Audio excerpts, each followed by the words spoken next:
आइए साथियों जानते हैं ग्रह के विषय में।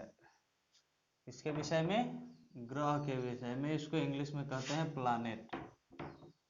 प्लानेट बोलते हैं, हिंदी में इसको ग्रह बोलते हैं। जैसा कि हम सभी जानते हैं कि अभी रिसेंटली ग्रहों की संख्या जो है 8 है। कितना है? 8 है। इससे पहले 2006 तक ग्रहों की संख्या 9 रही है।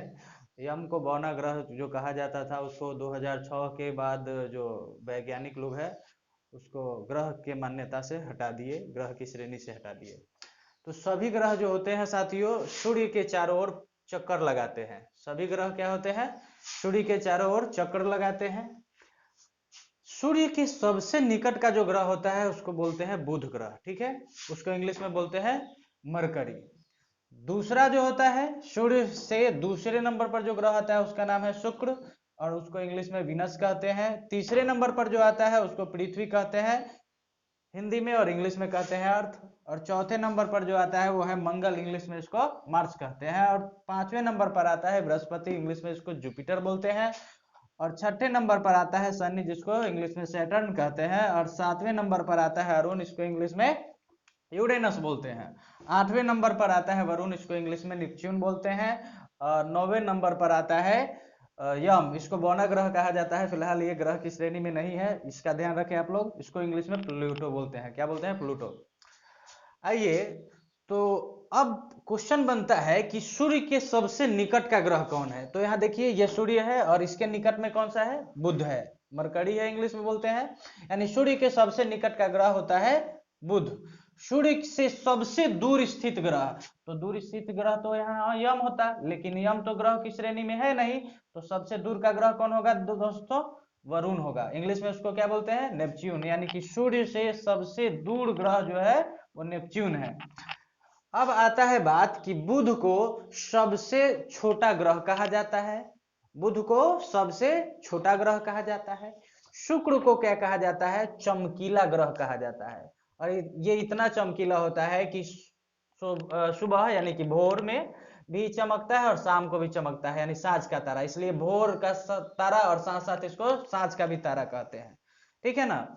और ये पृथ्वी के जस्ट पहले और चमकीला है, इसलिए इसको पृथ्वी का बहिन भी कहा जाता है और जुड़वा ग्रह भी इसको कहा जाता है। तो एक शुक्र ग्रह को चमकीला ग्रह, भोर का, साँझ का तारा भी कहा जाता है, पृथ्वी का बहन भी कहा जाता है और जुड़वा ग्रह भी आता है। एक ग्रह से रिलेटेड यहाँ से 4-5 क्वेश्चन बन रहे हैं। नीला ग्रह, यानी कि पृथ्वी के अधिक भूभाग पर जो है कि जल है, इसलिए इसको नीला ग्रह कहा जाता है। दूसरा है उसके बगल में मंगल ग्रह, इसको लाल ग्रह भी कहा जाता है।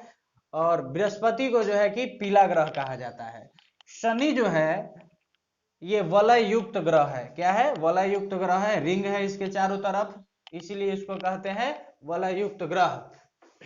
उसके बाद अरुण का नंबर आता है, तो अरुण को कहते हैं हरा ग्रह। क्या कहते हैं? हरा ग्रह। इसका संपूर्ण भाग हरा दिखता है।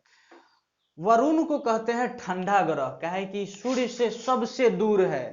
तो यहाँ सूर्य के जो निकट होगा वह ना सबसे गर्म होगा जी, और जो सूर्य से सबसे लास्ट में होगा वह ना ठंडा होगा। तो ठंडा ग्रह के नाम से किसको जाना जाता है? वरुण ग्रह को जाना जाता है। जाना जाता है किसको? यम को, लेकिन ये ग्रह के श्रेणी में नहीं है, इसलिए वरुण को जाना जाता है।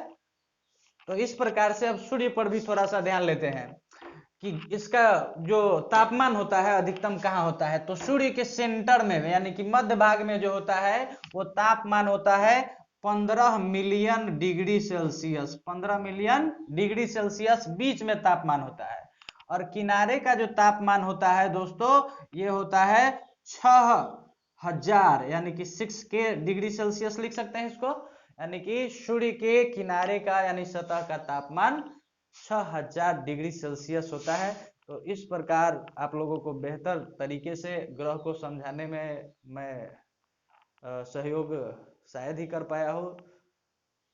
और भी इस तरह का फैक्ट देखने के लिए बने। रुक गया था।